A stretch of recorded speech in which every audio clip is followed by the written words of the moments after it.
Hello, everybody.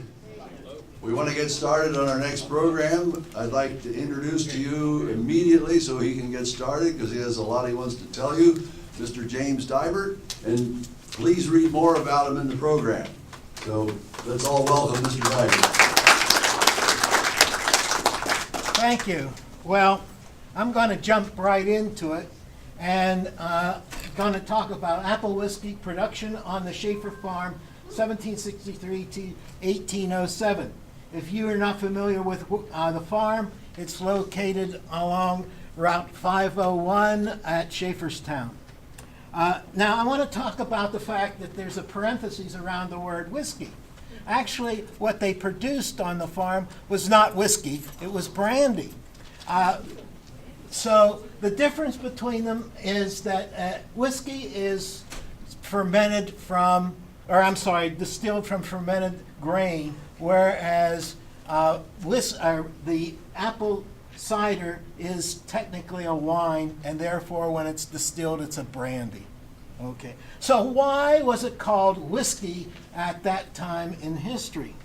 Well, it boiled down to the American Revolution. Before the American Revolution, the alcoholic beverage of preference was rum. But rum is made out of molasses, and molasses came from the West Indies and trade controlled by the British. It was not patriotic anymore to drink rum. So the local farmers, and I'm talking about all the local farmers, began to produce whiskey out of rye. And so what happened was that the brandy that was being made on the farm became a niche item and became more patriotic to call it whiskey. After all, it was distilled. Who really cared about the details? And in fact, I have a distiller who used the word whiskey and brandy in the same sentence about the same amount of same item of alcohol. So it was more or less interchangeable word at the time. The operation occurred inside the house or the basement of the house on the farm, and that house has become a National Historic Landmark designated in 2011 by the Department of Interior. Why? Well, I'm going to simply read what the plaque said. This structure illustrates the culture of mid-18th century German immigrants in housing a family or the family quarters above a distillery operation below. It continued a European tradition of combining residential and production functions under one roof. In other words, it's what we might call a multi-purpose house. And there were many varieties of these multi-purpose houses in the Germanic areas of Europe. But the idea was brought to America and adapted to the situation in America, physical and cultural environment in America. One of those examples is, of course, the Schaeffer house. Now, as far as the function, the operation, production function of that house, it was in the basement or the ground floor, and it was distillery. What's so important about this particular distillery? It just so happens that it is the most intact distillery of that period that we know exists. So in other words, let me give you an example. When Mount Vernon began to reconstruct its distillery there, George Washington's distillery there, many of them came to Schaefferstown to get information to help them do that. Of course, they were researching other places as well, but that gives you an idea of what was going on there. Now, what you see here is an archaeological event happening on the south elevation of the house. South elevation of the house in the 18th century was actually considered the front of the house. Now, if you go to the farm, you'll see a porch on the north side, and people think that's the front of the house. That's not the front of the house in the 18th century. This is the front of the house. And so you see the archaeology going on there. We had archaeological digs beginning in 2004. They were led by Dr. Patricia Gibble. Now, we're trying to find out more about the distillery through these archaeological digs, and we found much more material than we expected, as a matter of fact. Now, my purpose as a historian was to research documents, because we wanted to find out how they made whiskey, or shall we say brandy, at that time. And that would help us interpret what we were finding on the farm. So I was looking into the flow of operations there, but also I was looking into what role that distillery had in the economy of the entire farm. So those were my two concerns working with the documents. Input was also given to us by Dr. Diane Langer, who was analyzing the records of a Schaefferstown merchant by the name of Samuel Rex. And so Rex was associated with Henry Schaeffer, both in business and personally. His brother, and his Rex's brother, married a daughter of Henry. So there's connections all around. So she had insights from that particular angle.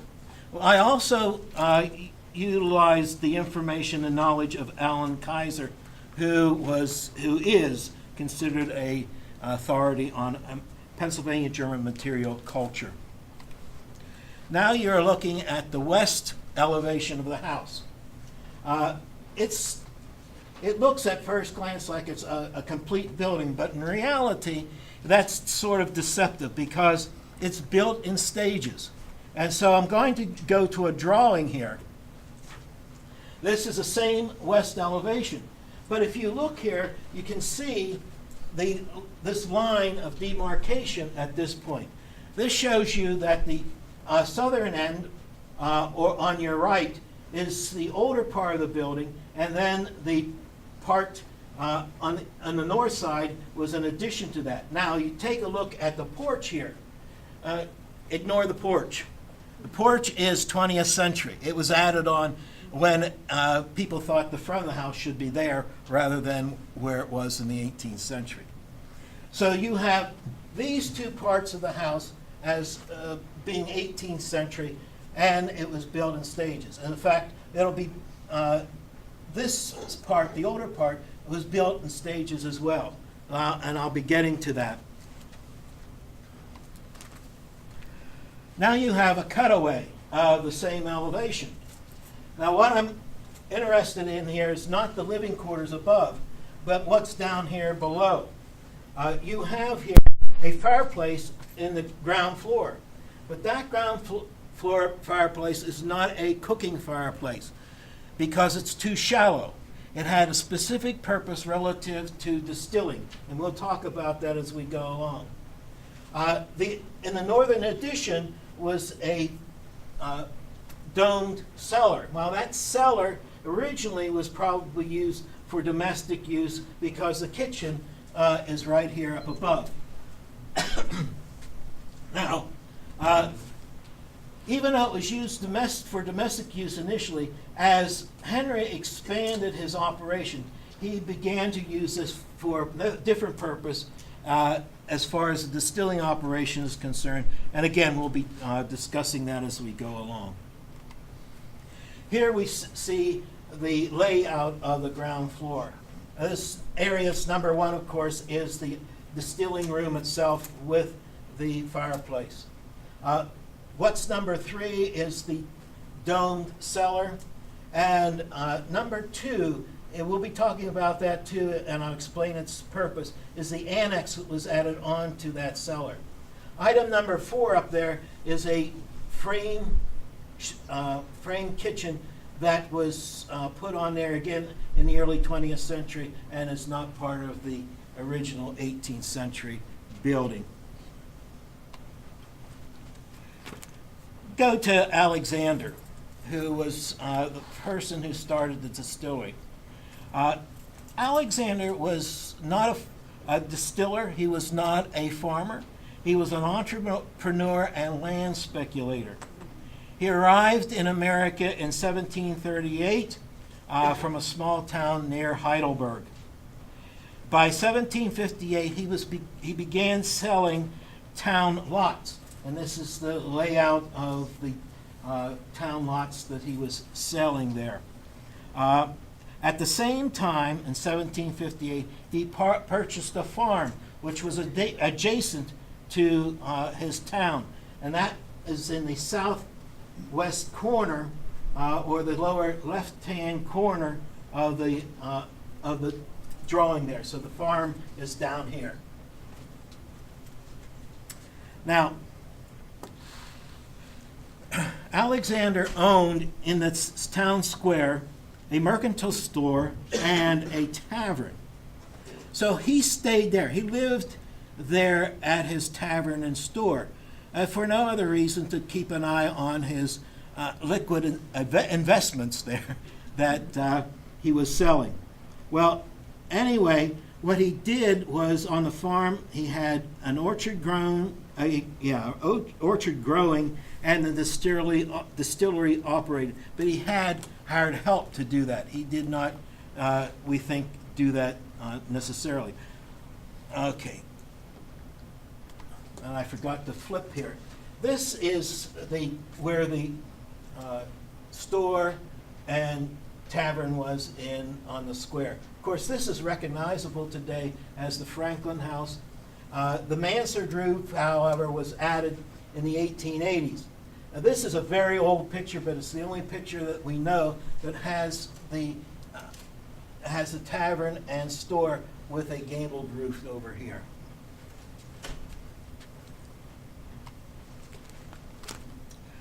Now, we believe that the original distillery looked like this. It was a one-story, or maybe a story and a half. And Alexander, we know from the records of Alexander's store that he was selling this brandy as early as 1763. And there's also indication that he hired 3 men to construct something, and it took them a lot of time. They got a lot of pay. And later on, one of these men was identified as a distiller. So we are pretty sure that this is when the still itself was being constructed at the farm. Now, originally there was only one still that was built. Okay. Later on, Henry will add another one, so there'll be 2 stills. But what we'll talk about here is that, first of all, that Alexander hired distillers to do the operation, at least 2 that we know of in the records. But I also want to point out something. The roof line in this building goes to east to west, and there's only one door in the south elevation. That will change as we go along. And in fact, you begin to see this in the next slide. Alexander's son was put in charge of the distillery when he was about 21 years old. That was in the years 1770, 71, somewhere in there. Eventually, Henry had a family and he wanted to live there on the farm. So he's the one that began the construction of the upper living area of the farm. Somewhere around 1775 is the best date we have for when he began this. And we know that he finished this by at least 1780, but maybe long before that. Now, why did he want to do this? Well, several reasons. As I said before, he was starting a family. His first child was born in November 1774. And Alexander himself deeded the farm to his son Henry in November 1775, probably for that reason. Now, the other thing is that Henry's standing in the community was growing, so he had to have a distinctive house that stood out from some of the log structures that were around at that time. And so In 1776, he was elected captain of a militia unit that went off and fought as part of the so-called flying camp up in New York and New Jersey at that time. When he returned, he was named or appointed Justice of the Peace in 1777, and he kept that position the rest of his life until his death in 1803. The other thing that he did during that period, 75 to 80, is that he added that second still to the operations. We know that because the tax record of 1780 indicates that there were 2 stills. Notice that when the...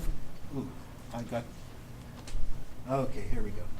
Notice that the roof line, although you can't really see it, the completed building is north to south. So he totally reoriented the building, which has resulted in quite a bit of discussion because it's quite frankly, the building is an architectural puzzle. Architectural historians have argued for hours over this, that, and the other detail in there. But anyway, you notice that that there's now an additional door here. What's the purpose of that door? Well, it's wide enough to have hogsheads go in and out, because the whiskey or the brandy was put in hogsheads, which are about 120 gallons, or in churses, which were 40 gallons, or barrels, 32 gallons. So that's where the stuff came in and out of the building, or I should say, the containers went in and the filled containers came out. What you have here is a Photoshop appearance of what the house looked like in 1776. This was made by Bruce Light, a senior, who's a photographer and also has a degree in applied American history. And this is his vision of what that looked like, depending on what we know. Now, you can see that the northern extension of the house is not quite there yet. But we believe that the northern extension of the house was added shortly after the older part of the house was finished.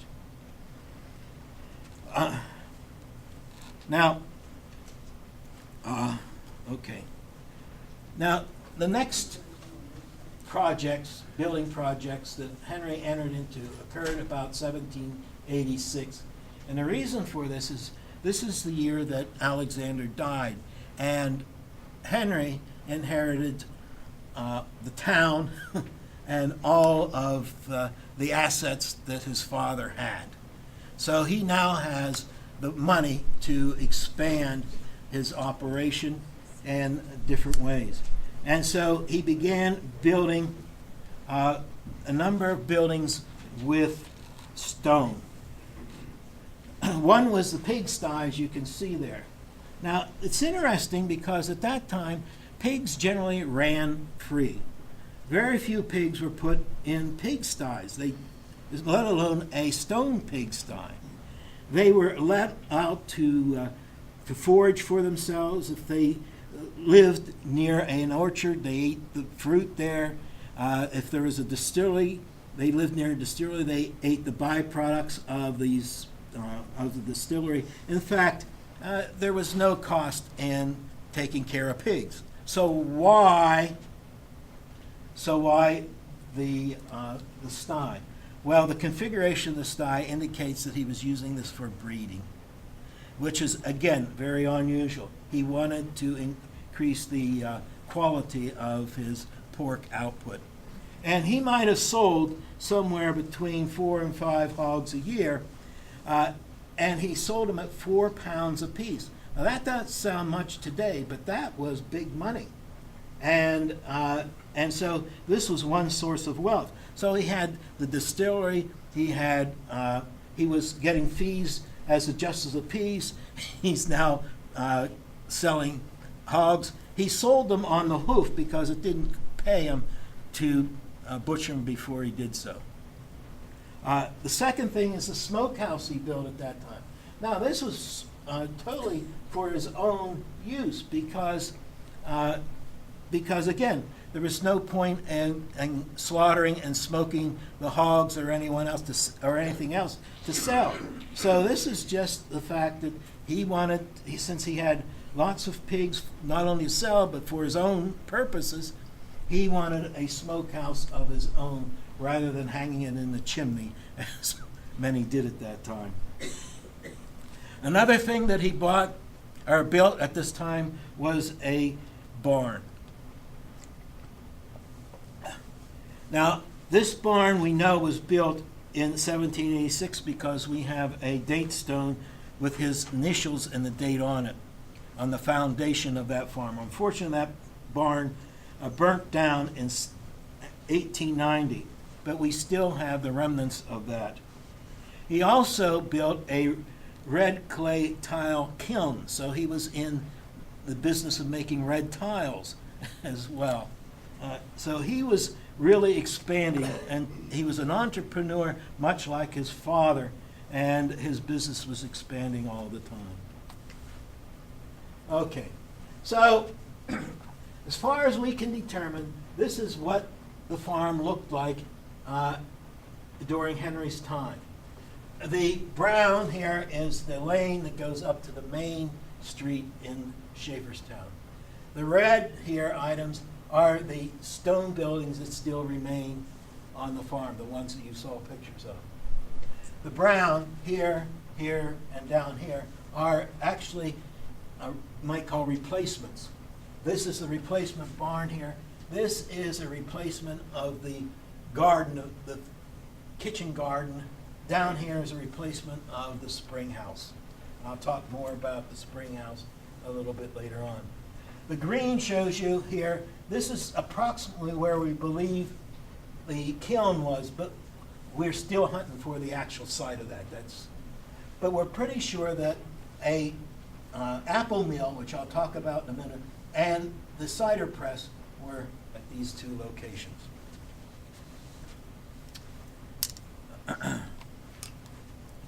Now here we have an apple mill, and I'll be talking about that in a minute. Of course, to have an apple mill, you have to raise apples. So you had an apple orchard, orchard very large. It's interesting that initially these apple trees were grown from seed. Now, the interesting thing about growing apples from seed is that each tree that grows from that seed is genetically totally different from any other apple tree. And so eventually, some of those apples, varieties of apples, they wanted to perpetuate. Well, they have to do that through grafting. So we're pretty sure that Alexander grew seedlings. We have evidence of that in his books. But we think also that Henry was becoming more modern. He did have grafting. One of the apples, and we know that this type of apple was on the farm later on. We're not quite sure when it really began, but it's the Roxbury russet. It was called old leather skin, is what it was called. It was the ugly looking thing, but it had the right quality of acidity, tastes, sugar, etc., in it that made it really valuable as in making cider. Okay. Now, after the apples have ripened, they are taken off the tree and put on a pile underneath the tree to mellow. And each of these piles will be ground by the apple mill separately. Now, after the apples are to be ground, they're cleaned, of course, and the bad apples taking it. Then we have them putting into a hopper. Now you can see this boy here putting apples into the hopper of what's called the apple mill. Maybe I better just say what an apple mill is technically. An apple mill is two wooden gear mechanism, one working on the other, housed in a stout wooden frame. So we have the apples put into that, into where the gears are moving and so forth. Okay. Now, the gears are moved with a sweep, and this is what this other boy is doing. He's pushing the sweep all around and around and around and around. Actually, that's probably not true as far as the boy's concerned. It takes about 3 hours to, shall we say, crush a cart of apples. So they probably used some type of animal power, probably a horse or something of that sort. But finally, the apples are crushed into a fine pulp. This fine pulp is called pomace. Now, the pomace, after it's taken out of the mill, is put in open air vats in order to sweeten it and to improve its color. It takes about 24 hours, give or take, to do that, stirring it from time to time. This is an 18th century cider press. The cider press is usually in a large building that is considered real estate at the time, and actually does not show up on many inventories because of that very reason. This is a Pennsylvania German style single screw press, and you can see the screw here. And it's attached to a lever, actually, or a beam that goes across it. This is pretty heavy stuff. Give you an idea, this particular one that you're seeing, the beam is 16 by 24 inches and it's 26 feet long. Others are comparable to that. There's also a fulcrum point, and what that does is it allows the beam to become a lever that can be moved up and down with the screw.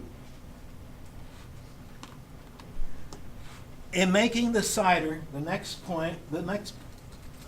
step is to prepare the cheese, as it was called. You have wooden frames. They could be round or square. And you had a layer of rye straw, then a layer of pomace, another frame, again, rye, straw, pomace, and so forth and so on. The rye straw served as a filter as the must is squeezed out of the apples. Now, once you have about 12 of these built up, then a piece of board is put on the top, and the beam is reversed, and now the pressure keeps going down, and what it does is squeeze out what's called must, which is not only the apple juice, but bits of pomace and yeast and other things that get in there. Okay? But anyway, this then flows. You see that the bed is slanted so that it flows out. The must flows out into clean vats. Now, this cider needs to be prepared for fermentation, which is the next step. And what you do is, since each tree produces a different variety of apples, what you had to do if you were making this is you had to balance the taste and flavor and aroma and so forth and so on. And so you would mix different ciders from different barrels to complete this. Then you put in the yeast, which converts the sugar into alcohol, and it also increases your yield. Now, is there a recipe for this? No. There's no recipe. You had to be experienced in doing this. It takes a long time for you to acquire the skill to mix these properly. You'll find out, I think, as we go along, that distilling was an art as much as it was a skill, to tell you the truth. All right. Now here again we have the we have the distilling room, we have the domed cellar, and the annex. Now, the best way of fermentation, or the best fermentation, comes where that prepared cider is in a relatively warm situation or atmosphere constantly, somewhere between 55 and 65 degrees. You have to keep it at that temperature. And so the vaulted cellar is a perfect place to put that, because it was built into the hill and was much like a cave, which kept the temperature about 60 degrees. There's only one problem with this particular setup, and that is this door here. If you keep opening and closing that door, that's going to affect the temperature inside. So what they did to solve that problem is to build the annex. And so what happens is you bring the barrels from the outside in this door straight in to be stored. Once they're all there, you close that door. Then this allows you to move from here to here, back and forth, without an outside temperature disturbing it. And that's how they solved the problem of temperature in that particular place. Here we see the domed cellar itself. You see that it does have openings at the one end. Well, these, during the wintertime, these were, what we had is bags of straw put in those openings so that it would protect the items distilling of the I can't get the word out, I'm sorry. Fermented cider, and keep it at a steady temperature. Now, the barrels of this cider fermenting the lid has to be very tight, because if it's not tight, then excessive air gets in. Does anyone know what happens then? Vinegar. You end up with vinegar. You don't end up with anything that you can use to make alcohol. But at the same time, there had to be a hole at the top of that barrel called a bunge hole. And the reason for that is the way in which this ferments, because it ferments in two stages. The first stage is known as boiling over. The yeast and so forth in the fermenting cider violently frosts and bubbles and is pushed out the hole. If it didn't have that hole, it would pop up the lid. So it was pushed out the hole until in the second stage, where the fermenting process became steady, bubbling, and hissing. Then you could put the cork, the plug, back into the bunge hole. Then you let all of this rest for a period of time, because you want all of the pomace and other yeast and so forth to settle down to the bottom of the barrel. Next step is called racking. What you do with racking is you take the clear liquid at the top and skim it off and put it into a clean barrel. You do this several times in order to make sure that you got all the sediment out of the liquid that you want to distill. What do you do with the sediment? Feed the pigs. That's one way you can take care of all of that. Okay. It's probably about this time of year that the distilling operation itself begins, because it takes that long to do the racking. Not just once, but twice, and sometimes people did it 3 times. Now we're going to look directly at the distilling room. In the distilling room, you had a work area here in the west. They work at the fireplace here.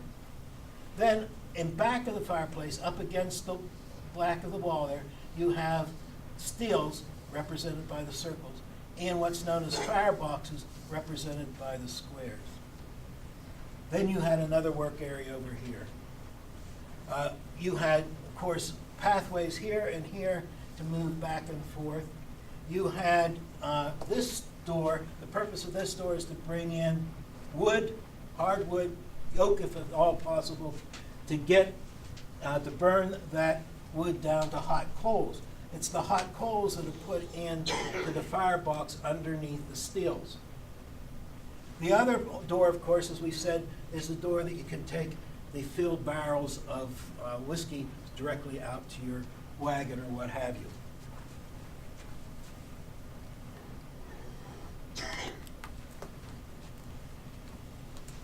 In 2004, our first archaeological session, this is what was uncovered. What you see here at the bottom are the foundations of the fireboxes in which the stills are placed, and I'll explain again a little bit later on what the purpose of that is. If you notice here, above the fireboxes, you have these openings which are stoke holes. This is where the hot coals come from the fireplace and put into the firebox. Above that, you see openings which are vents. The smoke and toxic gases and so forth will escape from the firebox into the fireplace and then go up the chimney stack in the fireplace. And that's how that pretty much operates.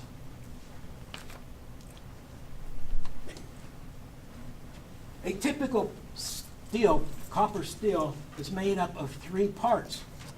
The first one is down here, is called the pot or the kettle.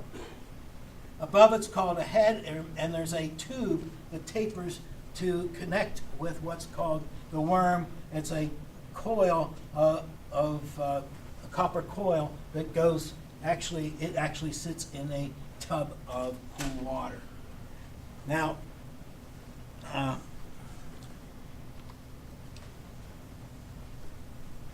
one important thing that we discovered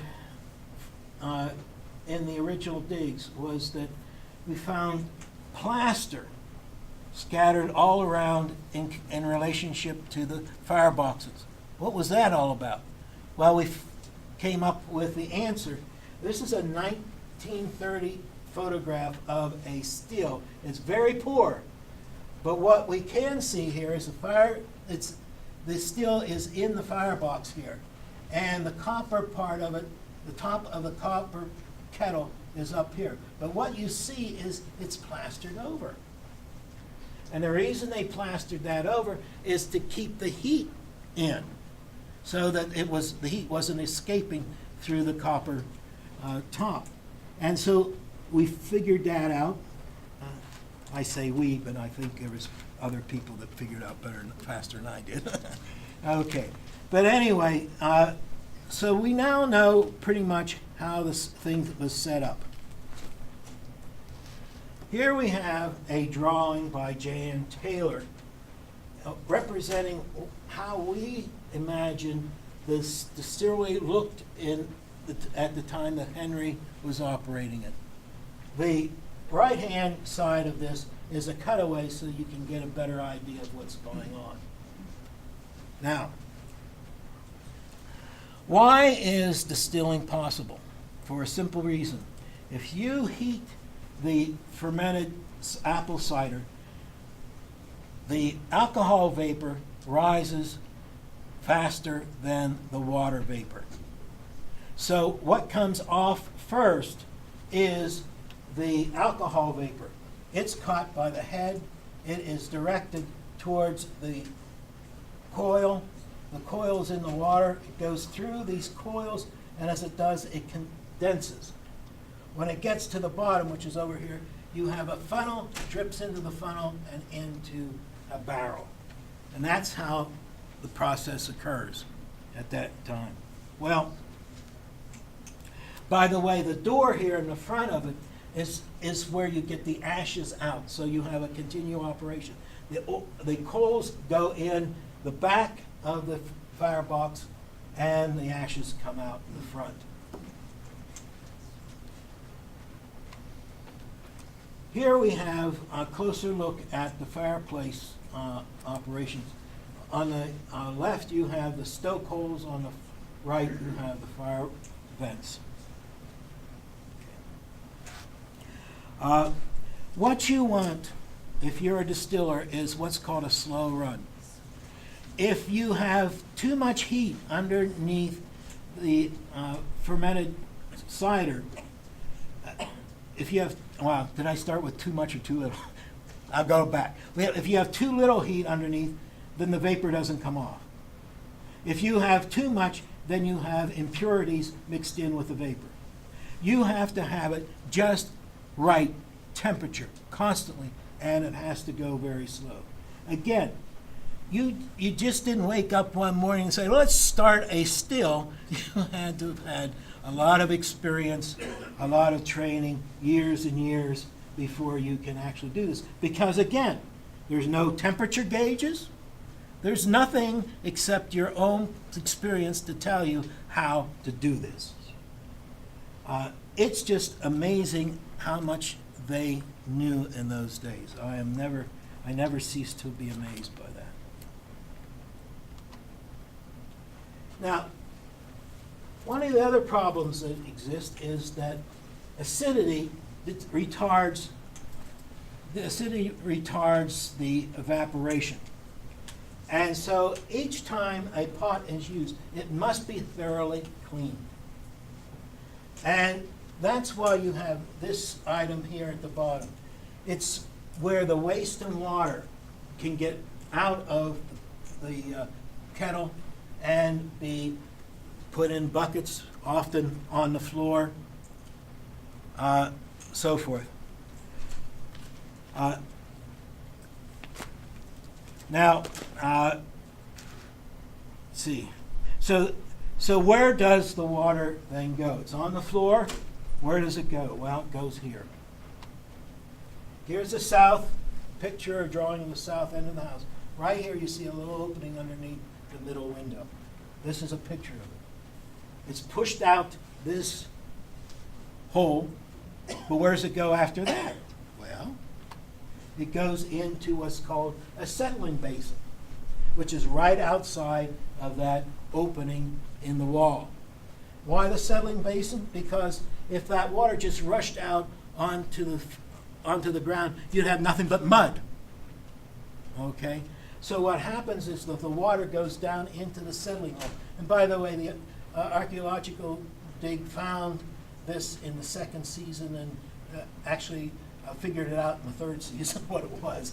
But you have this water going in there, and experiments told us that it was about, it percolated through the red clay,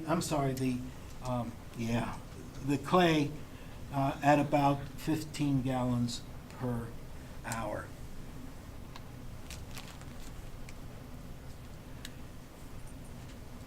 Here we have the spring.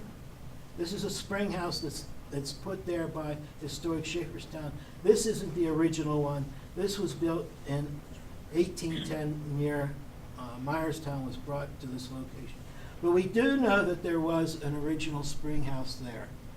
It was about twice as large as this one, but in 1798, the records tell us that it was in very poor condition. It wasn't going to last much longer.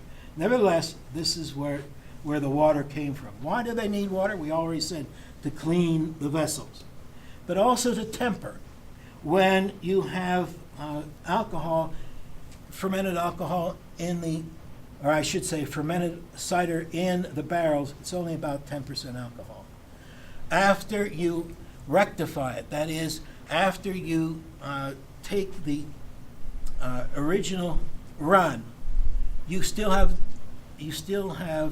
impurities in there. You have to make another run, at least one more, maybe another. That's called rectification, to get out the impurities. Well, the point is that once you have gone through the rectification, the amount of alcohol was somewhere between 75 and 80%. Well, that will more than knock you over. So they had to reduce it to about 50%, which is 100 proof. Now, how did they do it? Again, no instruments. You had pure experience. The only way you knew what the proof was is you stirred the alcohol You looked at the bubbles, the size of them, and how long they lasted. Out of experience, you figured out when you had 50% or 100%, 100 proof. Okay? Now, the last thing I want to talk about is there's a wooden pipe system that was built between the spring and the corner of the house. And we have here an example of one of the pieces of that wooden pipe system. The Schaeffers were familiar with the hydraulics technology at the time because Alexander had another system built in town from what's known now as Fountain Park to the square. But that was a gravity-driven one. This was not. And this creates a puzzle that still has not been figured out. And the reason is that there had to be some way of lifting the water from the spring to the pipe, and then from the pipe into the house, because it needed water had to go into the house, since the water in the cooling tubs needed to be continually changed. Okay? We don't know how it was actually done. We don't have enough evidence of it. So I'm leaving with a question. Now, believe it or not, I'm done. If you're interested in knowing more about the process, knowing more about marketing, knowing more about a lot of things in the German farming methods, the Henry Schaeffer family, etc., etc., there's a lot more to be known, and I would recommend this Historic Schaefferstown Journal. It's volume 2, and you can get it out where Historic Schaefferstown has their stand. Thank you.